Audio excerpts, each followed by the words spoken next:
सांगली महापालिका निवडणुकीत जयंत पाटील यांनी ताकदीनं प्रचारामध्ये सुरू केलेला आहे। आपल्यासोबत जयंत पाटील आहेत। प्रचार सभा, कॉर्नर सभा, पदयात्रा होत आहेत। काय मूड जाणवतोय सांगलीकरांचा यावेळी?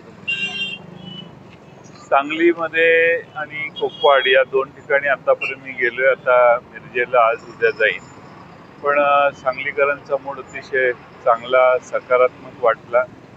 आणि 8 वर्ष ज्यांच्या ताब्यात हे शहर होतं त्यांना कंटाळून नवा पर्याय म्हणून काँग्रेस राष्ट्रवादीला सांगलीकर स्वीकारतील असा मला विश्वास आहे। एकूण तुम्ही भाजप पक्षावरती जाहीर सभामधून टीका करतात आहात, मात्र सांगली शहराच्या इतक्या अधोगतीला हे सरकार जे काही मागच्या वर्षी मागच्या पालिकेमध्ये सत्ताधारी राहिले, एकूण राज्यातलं केंद्रातलं सरकार जबाबदार आहे असा देखील थेट आरोप तुमचा आहे। मी असा आरोप नाही केलेला। मी असं म्हणतोय की 8 वर्ष महाराष्ट्रात, देशात भारतीय जनता पक्षाची सत्ता असताना आणि महापालिकेत देखील भाजपची मेजॉरिटी असताना या शहरासाठी विशेष काही या शहराला लाभ झाला नाही किंवा विशेष योजना आल्या नाही किंवा या शहराकडे त्यांनी जेवढं लक्ष द्यायला पाहिजे होतं तेवढं दिलं नाही। 2 आमदार भारतीय जनता पक्षाचे असून देखील हे शहर विकासात मागे का, हा प्रश्न लोकांच्या मनात आहे। अनेक प्रश्न आहेत, पण सगळ्यात मोठा प्रश्न कायदा व सुव्यवस्थेचा या शहरात निर्माण गेल्या काही वर्षात झालाय।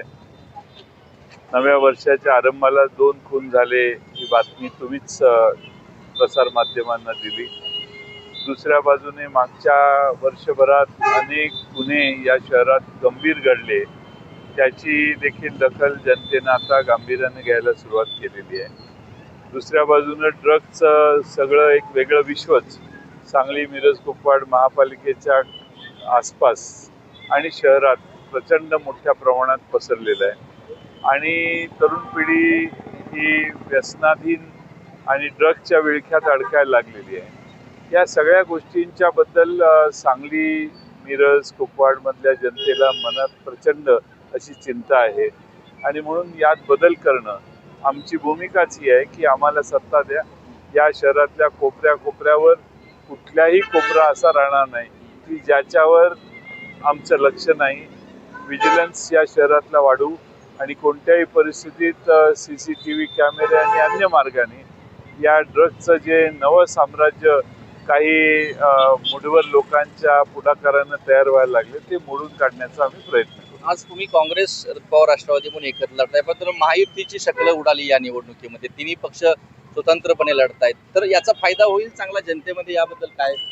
नक्कीच फायदा होईल असा आम्हाला विश्वास आहे। एकूण जो पॅटर्न सध्या महापालिकेच्या निमित्तानं एक तार दिसून येते की दोन्ही राष्ट्रवादी एकत्र येतील, म्हणजे काही रित्या पिंपरीचा सगळा प्रयोग केला गेला दोन्ही राष्ट्रवादी एकत्र येण्याचा, सांगलीमध्ये काही रित्या प्रयोग केले गेले।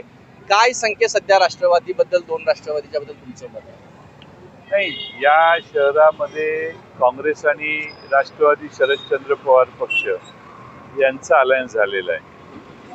ज्या ठिकाणी इतर काही पक्ष लढत आहेत त्यात सर्व जागा आम्ही लढवलेल्या नाही, पण उरलेल्या ठिकाणी भारतीय जनता पक्षाचा पराभव करण्याची व्यवस्था झालेली आहे आणि त्यामुळं भाजपच्या जागा यावेळी फारशा येणार नाहीत असा आम्हाला विश्वास आहे। राज्यामध्ये जो सूर आहे, एकूण अजित पवारांची काही विधानं अलीकडची आणि एकूण राजकीय पटलावरती ज्या चर्चा आहेत की दोन्ही राष्ट्रवादी एकत्र येतील, त्याबाबत तुमचं काय सध्या अलीकडं?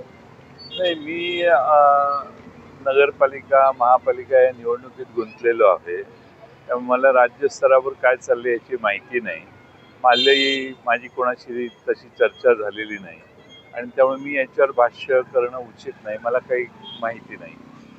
भाजपच्या नेत्यांची काही वक्तव्य अलीकडे आहेत की अगदी विलासराव देशमुखांच्या पर्यंत त्यांनी टीका केली। सांगलीमध्ये देखील सातत्यानं तुम्ही सांगत असता की ज्येष्ठ नेते आहेत, ज्यांचं विकासामध्ये योगदान आहे, त्यांची नावं यांना पुसायचे।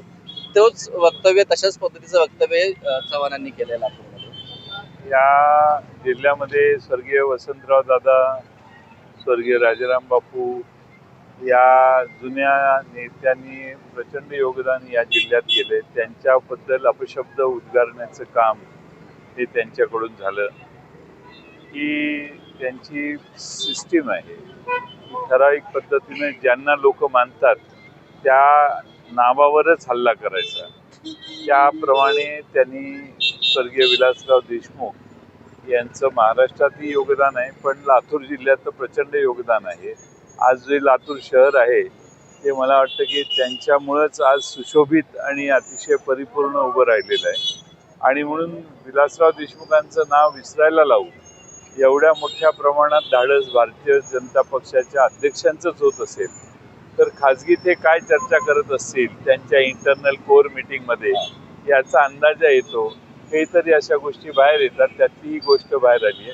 विलासराव देशमुखांना महाराष्ट्रात मानणारे असंख्य कार्यकर्ते आहेत. मी तर त्यांच्या नेतृत्वाखाली मुख्यमंत्री असताना अनेक वेळा काम केले आणि त्यामुळे त्यांचं योगदान आम्हाला फार जवळून माहिती आहे. आणि आज त्यांच्याबद्दल अशी अपशब्द काढणं हे महाराष्ट्रातली आणि खास करून लातूरची जनता मान्य करेल असं मला वाटतं. शेवटचा प्रश्न, अजित पवार भाजपवर टीका करतायत, भाजपचे नेते अजित पवारांच्यावर टीका करतायत या निवडणुकीची. ही कुठेतरी लुटूपुटूची लढाई तुम्हाला वाटते का? असं आहे की दोन मोठे पक्ष, दोन मोठे नेते एकमेकाशी जोरदार एकमेकावर टीका करतात, त्यावेळी मीडियाची स्पेस ऑक्युपाय करतात आणि मग त्याच शहरातले दुसरे पक्षांना स्पेस राहत विरोधक खास करून, आणि त्यामुळे त्यांच्याकडे दुर्लक्षित ते होण्याचा संभव असतो. त्याचा एखाद्या वेळी भाग असू शकतो, पण मला वाटत नाही की अजितदादा या प्लॅनमध्ये सहभागी होत असतील. पण तसं दिसतंय आता ऐकून की एकमेकांच्यावर सत्तेत असून एकमेकांच्या विरोधी बोलतायत आणि जोरात बोलतायत असं दिसतंय. पण मला वाटतं की एकंदर त्यांचं काय ठरलंय किंवा खरंच त्यांचा एकमेकाच्या विरोधी भाषा तर पिंपरी चिंचवडमध्ये तर एकमेकाच्या विरोधी गाड्या, एकमेकाच्या विरोधी ही लोक पूर्णपणाने राष्ट्रवादी काँग्रेस आणि शरद पवारांची राष्ट्रवादी काँग्रेस एकत्रित आहे आणि भाजप दुसऱ्या बाजूने आहे. अजित पवारांनी त्या शहरात मोठं काम यापूर्वी उभं केलेलं आहे आणि त्यामुळं त्या भागात एक विशिष्ट मोठा वर्ग असा आहे की जो दादांच्या कामाला ॲप्रिशिएट करतो. त्यामुळे राष्ट्रवादी दोन्ही एकत्रित येऊन त्या ठिकाणी लढतात आणि तिथं टोकाचा संघर्ष होताना दिसतोय. त्यामुळं बघू आता काय होतंय. धन्यवाद आमचे संवाद साधले. तर जयंत पाटील आहेत, ज्यांनी ताकदीनं सांगली महापालिकेच्या निवडणुकीमध्ये प्रचारामध्ये दिसून येतात. कॅमेरा पर्सन मेघसोबत संदीप माने, एबीपी माझा, सांगली. एबीपी माझा, उघडा डोळे बघा नीट.